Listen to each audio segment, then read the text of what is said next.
दुनिया के दोस्तों अस्सलाम वालेकुम। मैं मकसूद से तुसीं देख रहे हो यूट्यूब चैनल पंजाबी सैर स्पट्टा। तुसीं जानते हो कि तुहानूं असीं नवीं तो नवीं जगह की सैर करवाने इस तरह के पिंडां की, शहरों की, रोडां की, होटलों की, बाजारों की, मार्केटां की। अज असीं तुहाडे वास्ते लैके आए जी फैसलाबाद के गुलामाबाद के सदर बाजार का एरिया। कई तुहानूं दिखाने वाले जी सदर बाजार का एरिया। और इस तो पहले कि अगर तुसीं इस चैनल के नवे जे तो चैनल को सबसक्राइब कर दो और बैल के आइकन को प्रेस कर दो।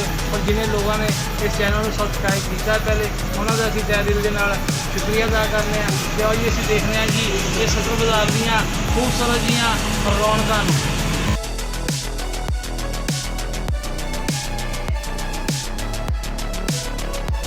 जी तो असी अज जी तुहानूं जिहड़ी मालूमात देने वाले हैं और जिहड़ी तुहानूं सैर करवाने वाले हैं, ये बड़ी ज़बरदस्त जगह और बड़ी खूबसूरत जगह है।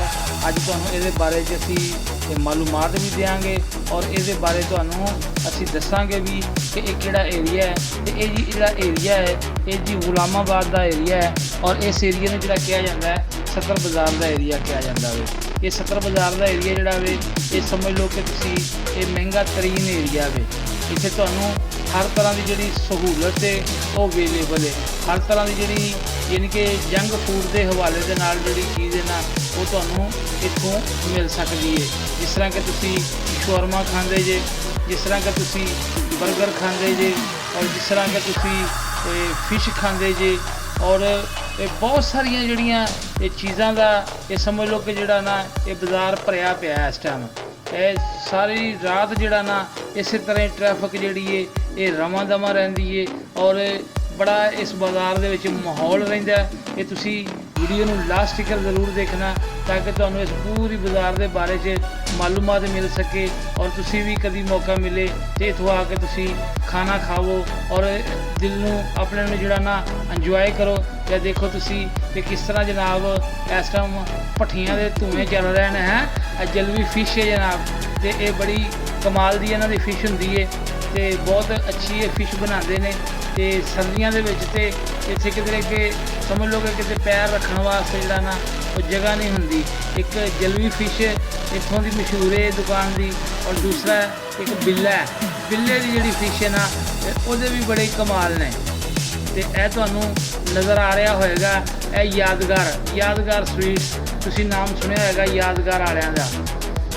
तो यादगार वालियां दी जिहड़ी शॉप है वो इस एरिए च पाई जाती है। तो यादगार दियाँ दो शॉपां ने, एक जिहड़ी है कि ये शॉप है और एक अगे आएगी, एक यानी कि नवीं यादगार वालियां दी और एक पुरानी यादगार वालियां दी। ये दोनों शॉपां जिहड़ियां ने ये इक्को मालक दियां ने।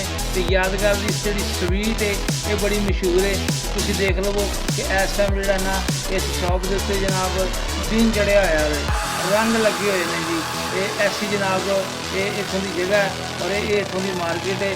दिन के टाइम इत्थे बिल्कुल इतना रश नहीं होंदा क्योंकि लोग जिहड़े ने सारी रात अपनी शॉप जिहड़ी है ना ये खोल के रखते हैं और सुबह के टाइम फिर जिहड़ा ना ये सुबह का नाश्ता जिहड़ा कि ये दे के जिहड़ा ना ये फिर अपनी शॉपों को बंद कर देंगे ने और फिर जिहड़ा तुसीं शाम को जिहड़ा ना फिर दोबारा तो जिहड़ा ना नवे सिरे तो जिहड़ा ना इत्थों का आगाज़ होंदा है। तो जी ये सदर बाज़ार का एरिया ये असी आवांगे जी धोबी घाट नड़ा अड्डा ते नड़ा अड्डे तो जिहड़ा ना ये सीधा रोड जिहड़ा निकल रहा वे ये सीधा सदर बाज़ार दे विच जिहड़ा ये पहुँच रहा वे। तो सदर बाज़ार जो असीं पहुँचने हैं तो इत्थों भी अगों सानूं दो रोड मिल जाते हैं। एक जिहड़ा वे कि अपना इधर दूसरी लैफ्ट साइड में निकल जाएगा और दूसरा जिहड़ा वे वो राइट साइड में वो निकल जाएगा मेन चौक दे विचों। इत्थे तुहानूं नज़र आउणगे जी जिहड़े कि पिज़्ज़ा डिलीवरी वाले लोग ने कि तुसीं यानी कि कॉल करो तो उस टाइम जनाब तुहाडे घर दे विच जिहड़ी चीज़ वो मौजूद है तो वो जनाब तुहानूं उन्हां दा भी असीं दर्शन कराने वाले हैं। तो लो जी तुसीं उन्हां दा भी हुण जिहड़ा ना दर्शन करोगे। और यह जी वो दूसरी यादगार की शॉप स्वीट्स यादगार की मिठाई बड़ी मशहूर है जी गुलामाबाद दे विच बहुत मशहूर है। तो यादगार वालियां दी मिठाई जिहड़ी है एक कमाल की इन्हां दी मिठाई हुंदी है जी और समझ लो कि जनाब दिल नहीं करता कि इनू बस कर दीए। तो ऐसी कमाल की जिहड़ी है ना ये मिठाई बनाते हैं और क्या अपना ਹੋਮ ਡਿਲੀਵਰੀ ਦੀ ਇਹਨਾਂ ਦੀ ਜਿਹੜੀ ਹੈ ਨਾ ਉਹ ਸਹੂਲਤ ਜਿਹੜੀ ਹੈ ਨਾ ਉਹ ਮੌਜੂਦ ਹੁੰਦੀ ਹੈ। ਤੇ ਲਓ ਜੀ ਇਹ ਪੀਜ਼ਾ ਡਿਲੀਵਰੀ ਵਾਲੇ ਵੀ ਜਨਾਬ ਤੁਹਾਨੂੰ ਯਾਦ ਆ ਜਾਣਗੇ ਨਜ਼ਰ ਹੁਣੇ। ਇਹ ਉਹ ਜਿਹੜੇ ਨੇ ਕਿ ਆਪਣੇ ਆਪਣੇ ਇੰਤਜ਼ਾਰ ਦੇ ਵਿੱਚ ਜਿਹੜੇ ਨੇ ਖੜੇ ਨੇ ਤੇ ਉਹ ਇਹ ਲਓ ਜੀ ਇਹ ਸਾਹਮਣੇ ਨਜ਼ਰ ਆ ਗਏ ਨੇ ਸਾਨੂੰ। ਔਰ ਜਿਹੜੇ ਕਿ ਇਹ ਘਰ ਦੇ ਵਿੱਚ ਸਰਵਿਸ ਜਿਹਨੂੰ ਕਿਹਾ ਜਾਂਦਾ ਹੋਮ ਡਿਲੀਵਰੀ, ਇਹ ਹੋਮ ਡਿਲੀਵਰੀ ਜਿਹੜੀ ਹੈ ਇਹ ਪੇਸ਼ ਕਰਦੇ ਨੇ ਜਨਾਬ। ਤੇ ਅਸੀਂ ਇਸ ਟਾਈਮ ਸੱਤਰ ਬਾਜ਼ਾਰ ਦੇ ਏਰੀਏ ਦੇ ਵਿੱਚ ਜਨਾਬ ਵਿਜ਼ਿਟ ਕਰ ਰਹੇ ਹਾਂ, ਇਸ ਦੀ ਸੈਰ ਕਰ ਰਹੇ ਹਾਂ ਔਰ ਇੱਕ ਅੱਛਾ ਮਾਹੌਲ ਬਣਿਆ ਹੋਇਆ ਤੇ ਬੜਾ ਫੀਲ ਹੋ ਰਿਹਾ, ਅੱਛਾ ਫੀਲ ਹੋ ਰਿਹਾ ਕਿ ਇਹੋ ਜਿਹੇ ਰੌਣਕ ਮੇਲੇ ਤੇ ਕਿੱਥੇ ਗਏ ਹੁਣ ਇਹੋ ਜਿਹੇ ਰੌਣਕ ਮੇਲੇ। ਤੁਹਾਨੂੰ ਪਤਾ ਕਿ ਪਹਿਲੇ ਤੇ ਬੜੇ ਮੇਲੇ ਲੱਗਦੇ ਹੁੰਦੇ ਸੀ ਤੇ ਬੜੀਆਂ ਰੌਣਕਾਂ ਤੇ ਬੜੇ ਮਾਹੌਲ ਹੁੰਦੇ ਸੀ ਤੇ ਹੁਣ ਤੇ ਜਨਾਬ ਇਹੋ ਜਿਹੇ ਮਾਹੌਲ ਸਾਨੂੰ ਕਿਤੇ ਦੇਖਣ ਨੂੰ ਵੀ ਨਹੀਂ ਮਿਲਦੇ ਹੈਗੇ। ਤੇ ਹੁਣ ਤਾਂ ਦੁਨੀਆ ਬਸ ਆਪਣੇ ਆਪਣੇ ਕਾਰੋਬਾਰਾਂ ਦੇ ਵਿੱਚ ਤੇ ਆਪਣੇ ਆਪਣੇ ਕੰਮਾਂ ਦੇ ਵਿੱਚ ਜਿਹੜਾ ਨਾ ਉਹ ਜਿਹੜੀ ਹੈ ਨਾ ਮਸਰੂਫ ਹੋ ਚੁੱਕੀ ਹੈ। ਇਸੇ ਤਰ੍ਹਾਂ ਹੀ ਇਹ ਇੱਕ ਸ਼ੌਪ ਹੈ ਜੀ, ਇਹ ਬੜੀ ਬੜੀ ਸ਼ੌਪ ਹੈ ਔਰ ਇੱਥੇ ਜਨਾਬ ਦੇਖੋ ਕਿਸ ਤਰ੍ਹਾਂ ਕਿ ਲੋਕ ਆਪਣੀ ਵਾਰੀ ਦਾ ਇੰਤਜ਼ਾਰ ਕਰ ਰਹੇ ਨੇ, ਆਪਣੀ ਵਾਰੀ ਦਾ ਕਿ ਇਹਨਾਂ ਨੂੰ ਜਨਾਬ ਇੱਥੋਂ ਦਾ ਕੋਈ ਜੋ ਵੀ ਕੁਛ ਲੈਣ ਆਇਆ ਹੋਵੇ ਉਹ ਇੱਥੋਂ ਆਪਣਾ ਲੈ ਕੇ ਤੇ ਆਪਣੇ ਘਰ ਨੂੰ ਰਵਾਨਾ ਹੋ ਜਾਏਗਾ। ਤੇ ਇਹ ਜੀ ਤੁਸੀਂ ਜਿਹੜਾ ਏਰੀਆ ਦੇਖ ਰਹੇ ਜੇ ਇਹ ਸੱਤਰ ਬਾਜ਼ਾਰ ਦਾ ਏਰੀਆ ਵੇ, ਇਹ ਬੜਾ ਮਸ਼ਹੂਰ ਏਰੀਆ ਔਰ ਇਹ ਸੱਤਰ ਬਾਜ਼ਾਰ ਦਾ ਜਿਹੜਾ ਨਾ ਕਿ ਸਮਝ ਲਓ ਕਿ ਇਹ ਮਹਿੰਗਾ ਤਰੀਨ ਜਿਹਨੂੰ ਕਿਹਾ ਜਾਂਦਾ ਏਰੀਆ, ਇਹ ਉਹ ਏਰੀਆ। ਤੇ ਇਹ ਜੀ ਸੱਤਰ ਬਾਜ਼ਾਰ ਦਾ ਮੇਨ ਚੌਕ ਆ ਗਿਆ ਤੇ ਇੱਥੋਂ ਜਿਹੜਾ ਨਾ ਇੱਕ ਲੈਫਟ ਸਾਈਡ ਨੂੰ ਰੋਡ ਨਿਕਲ ਜਾਏਗਾ ਔਰ ਇੱਕ ਰਾਈਟ ਸਾਈਡ ਨੂੰ ਨਿਕਲ ਜਾਏਗਾ।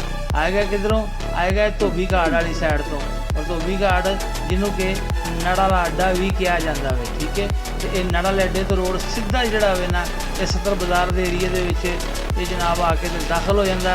ਤੇ ਸ਼ਾਮ ਦਾ ਜਿਹੜਾ ਰੌਣਕ ਜਿਹੜਾ ਹੈ ਇਹ ਜਿਹੜਾ ਮਾਹੌਲ ਬਣਿਆ ਹੋਇਆ ਇਹ ਸਾਰਾ ਬਣਿਆ ਜੀ ਇਹ ਸੱਤਰ ਬਾਜ਼ਾਰ ਦੇ ਵਿੱਚ। ਤੇ ਬਾਕੀ ਜੀ ਸਾਨੂੰ ਸੁਣਨ ਦਾ, ਇਸ ਵੀਡੀਓ ਨੂੰ ਦੇਖਣ ਦਾ ਤੁਹਾਡਾ ਬਹੁਤ ਸ਼ੁਕਰੀਆ ਹੈ ਜੀ। ਤੇ ਆਪਣਾ ਖਿਆਲ ਰੱਖਣਾ ਹੈ ਤੇ ਤੁਸੀਂ ਆਪਣੀ ਫੈਮਿਲੀ ਦਾ ਖਿਆਲ ਰੱਖਣਾ।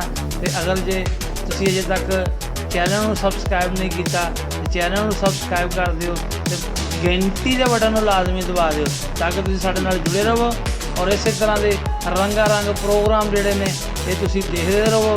ਤੇ ਆਪਣਾ ਖਿਆਲ ਰੱਖਣਾ ਜੀ, ਆਪਣੀ ਫੈਮਿਲੀ ਦਾ ਖਿਆਲ ਰੱਖਣਾ ਤੇ ਅੱਲਾ ਹਾਮਿਓ ਨਾਸਰ ਹੋ ਜੀ।